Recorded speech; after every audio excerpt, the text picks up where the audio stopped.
Hey, what's up? Welcome back din sa ating channel, It's Bobs TV.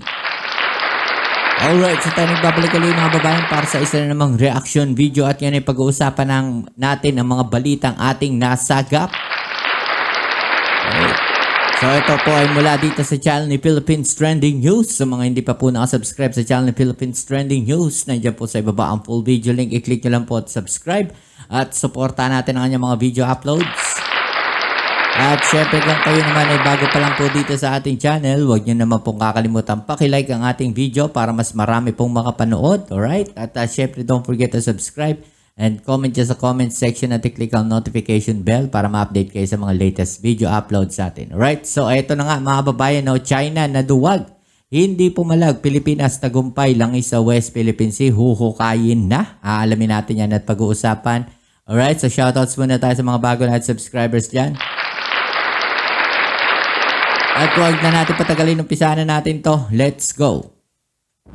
At sa pagpapatuloy pa rin ho ng ating mga balita sa oras na ito, abay umaasa itong si Pangulong Ferdinand Marcos Jr. na may iwasan na ito namang mga insidente ng pangharas ng China sa may bahagi ng West Philippine Sea. Matapos nga itong naging multilateral maritime cooperative activities sa naturang lugar. Sinabi ni Marcos na naging maganda itong katatapos lang na aktibidad sa pagitan niya ng Australia, bansang Japan at maging ng Estados Unidos at Pilipinas nga nitong linggo, Marso 7 ng kasalukuyang taon. Matagal na aniya na pinaplano ang naturang aktibidad at batay nga sa nakuha niya mga ulat ay napakahalaga nito pagdating nga sa interoperability para magkakilala itong bawat navy ng mga bansa at matuto na mag-operate ng sama-sama. Ginawa rin anya ng gobyerno ang lahat ng kanilang lahat ng kabilang na itong pakikipag-usap sa mga ministerial level, sub-ministerial level at sa people to people level para makausap nga ang liderato ng China at Beijing para sabihan na wag na masyadong painitin pa ang sitwasyon sa lugar. Kaya umaasa nga itong si Pangulong Ferdinand Marcos Jr. may iwasan na itong mga insidente ng agresyon ng China sa Pilipinas matapos na itong naturang aktibidad, partikular na itong multilateral maritime cooperative activities sa pagitan ng bansang Australia, Japan, Estados Unidos at Pilipinas. Pakiusapan ng Pangulo na mag-usap ng mabuti para walang banggaan, walang kanon at water cannon. Narito ang bahagi ng pahayag ni Pangulong Ferdinand Marcos Jr. The interim reports that I'm getting is that very useful talaga in terms of the interoperability so that each Navy knows how the other Navy operates, number one. And secondly, that they learn how to operate together. So maganda naman daw ang takbo. And that's the usual reaction from the PLA. Maglalabas din sila ng kanilang barko. So it's almost normal already. So ito, no, alam na natin ng gobyerno natin na magre-react talaga ang China, no, sa mga ginagawa nating maritime activities diyan po sa West Philippine Sea at ine-expect na nga po, no, ng ating gobyerno, no, na merong gagawin, no, etong China at yan nga, no, nagpalabas ng 2 barko ang China during maritime cooperative activity diyan sa West Philippine Sea. Pero no, eto ang China hindi man lang nakalapit, no? At syempre siguro iniiwasan din nila, no, na magkaroon ng tensyon diyan sa West Philippine Sea dahil alam naman nila, no, na mga Navy ship po na yung nagkakandak ng maritime cooperative activity diyan at kung talagang gagawa sila ng mga dangerous maneuver, no, talagang magkakagulo po diyan. I hope so. I really do. I really do. But again, supports Bahagi ng naging paliwanag ni Pangulong Ferdinand Marcos Jr. Iniulat ng Department of National Defense na may namataan ng mga kinaukulan na presensya nga nitong China sa kasagsagan niya ng ikinasang multilateral maritime cooperative activity ng Pilipinas kasama ang Japan, Australia at maging ang Estados Unidos sa may bahagi ng West Philippine Sea.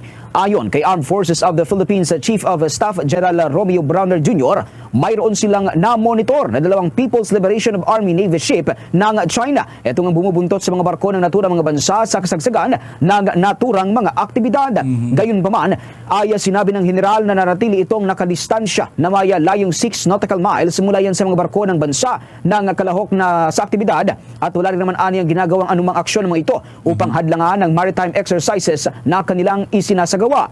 Syempre natakot din sila, no? Ganun talaga yun.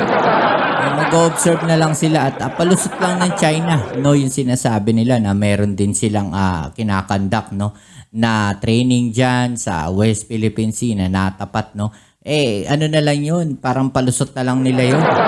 No, sasabihin na lang nila na ganun. Pero ang totoo niyan, no, ay nag-o-observe sila, no, doon sa ginagawa ng apat na bansa na to, 'di ba? So yun yung totoong pakay nila doon. Kaya meron dalawang China Navy doon, no, para hindi rin sila masita, no, ng buong mundo, no, na sinasabi na nandun sila, no, na parang tila nanggugulo sila ron, 'di ba? So gagawa na lang sila ng dahilan o palusot, no, na sasabihin nilang meron din silang training doon, 'di ba? Ganun lang naman 'yon. Kung maalala, una nang inihayag ng China na magasagawa rin ito ng combat patrol sa naturang lugar, kasabayan ng nasabing aktibidad ng Pilipinas, kasama nga ang iba pa nating Diba? mga kaalyadong bansa. Ngunit sabi ni General Browner, ay wala naman anya silang na-monitor na anumang aktibidad ng mga barko nga ng China sa lugar na noong mga panahon na iyon. Hanggang sa ngayon ay blanco pa rin ang Armed Forces of the Philippines sa posibleng intensyon ng presensya ng China sa lugar, ngunit wala naman anya silang natanggap na anumang radio challenge mula sa mga ito. Mapalusot na nga lang nila eh. 'Di ba? So wala naman talaga silang gagawin diyan eh. Nanggugulo lang sila diyan eh. Nag-observe lang sila, no? Yung military yung training na sinasabi nila diyan sa West Philippine Sea, ng dalawang barko na yun, sinasabi nga na wala naman silang ginagawa doon. No? Sumusunod lang sila. No, mako-consider natin na shadowing 'yon, mga kababayan, no. Pero syempre, non-threat naman 'yon eh, dahil wala naman silang ginagawang masama. Pero no, anytime, no, kung nagkaroon ng tension doon at gumawa sila ng hindi maganda, talaga naman, no, na palulubugin yung dalawang barko na yan ng China. Kung maalala, una na ang binigyan diin ng Department of National Defense na ang ikinasang multilateral maritime cooperative activity ng Pilipinas kasama ang iba pang mga bansa ay hindi show of force, at ito nila ay alinsunod pa rin sa international law. Maraming mga katanungan ang umuugong po sa ating bansa ngayong mayroon pong matinding conflict ang Pilipinas at China. Isa sa mga katanungan dyan ay kung kailan mag-uumpisa ang gera, mangyayari ba talaga yung digmaan laban sa China, mga sangkay, at kung kailangan na po natin mga Pilipino na maghanda sa paparating na digmaan kung mangyayari ito. Yan po ang ating pag-uusapan ngayon. Okay, so eto mga kababayan, no, hindi mo pwedeng sabihin na maghahanda na tayo, no, dahil malapit na ang digmaan. Kung magkakagulo talaga, no, biglaan po yan. No, hindi naman sasabihin ng China, maghanda na kayo. Sige, girahin namin kayo sa linggo, no? Hindi gano'n. Di ba? Dapat talaga lagi tayong handa, lagi tayong prepare, lagi tayong naka-ready sa kung ano man ang gawin ng China. Lalo't alam naman natin, no, na nagkakaroon ng tension, no, diyan sa West Philippine Sea, di ba? Hindi sasabihin ng China kung kailan tayo gigirahin. Basta pwesto na lang yung mga yan dyan at bigla na lang tayong pasaasabugan o pasaasabugin yung mga barko natin. Ganun yun, no? Kaya yung mga kumukontra dyan, no, dyan sa ating pagpapalakas ng ating reserves, no, ng mga reservists natin, no, ewan ko sa inyo. Kailan kayo magsasabi na kailangan namin ng reservists pagka nandyan na yung China sa pintuan natin? No, nagkakagulo na. Kailangan namin kulang na tayo ng sundalo. Nasaan na kayo? No? Hindi ganon. Kailangan ngayon pala nagre-ready na tayo. Yung ibang bansa nga, yung Singapore nga, hindi naman ginigera, pero ang lakas ng reservists nila. Taiwan, di ba? May mga ganyan sila Malaysia. Di ba? Marami silang reservists, no? Sa buong mundo, may mga bansa talaga na napakaraming reservists, di ba? Nakita natin yan sa Ukraine, no? Nung nagkagulo sa Ukraine, lumabas yung mga reservists nila. 'Di ba? At yung mga iba naka-deploy sa ibang bansa, nag-uwian po, no, sa Ukraine, no? Maraming tumulong sa Ukraine. 'Di ba? Pero kung sasabihin mo, no, na maghahanda tayo dahil malapit na tayong girahin ng China, hindi mangyayari 'yun. No, ngayon pa lang dapat nagre-ready na tayo. Hindi yung aantayin natin na nandiyan na yung China at saka tayo magre-ready o tsaka tayo magkukumahog na maghanap ng mga sundalo natin. Diba? Tuloy natin. Will we have war with China? Ayan, I'm sure kasi yan po yung mga tanong din ng nakararami sa atin. Magkakaroon ba tayo ng digmaan laban sa China? Ask Uncle Sam. Sino tong tinutukoy dito, mga sangkay? Amerika. Kumbaga, tanungin nyo yung Amerika. Few Filipinos, sabi po dito, expect war with China. Okay. Otherwise, sabi po dito, few Filipinos expect war with China this year or the next. Otherwise, we'd be conducting air raid drills, building bomb shelters, and calling up army reserves. Yan yung sinasabi Mga natin, sangkay. di ba? Kumbaga, Army reserves. Kapag nangyari itong digmaan, ako po, ito na po yung mga makikita po natin. Or kung nagre-ready na po tayo sa digmaan, ito na po yung makikita po natin, mga sangkay. Nagtatawag na po ng mga army reserve, nagbi-building na po tayo ng mga bomb shelter, nagko-conduct na po ng mga air raid drills. So, yan po yung mga possible na makikita natin kung talagang papasok na po tayo sa digmaan, especially kung andun na po tayo sa mismong digmaan. Diyos mio marimar, ito na po talaga. Ito nyo mga kababayan, imagine niyo na lang sa Israel, di ba? Pagka merong air raid sila, no? Meron silang mga bomb shelters talaga doon. Okay, so prepared sila. Okay, so based sa mga experience nila, prepared na talaga sila. No, meron silang mga bomb shelters sa mga building nila, sa mga bahay nila, no. Prepared talaga sila dahil nga lagi na lang may gera, no, diyan sa Israel noon.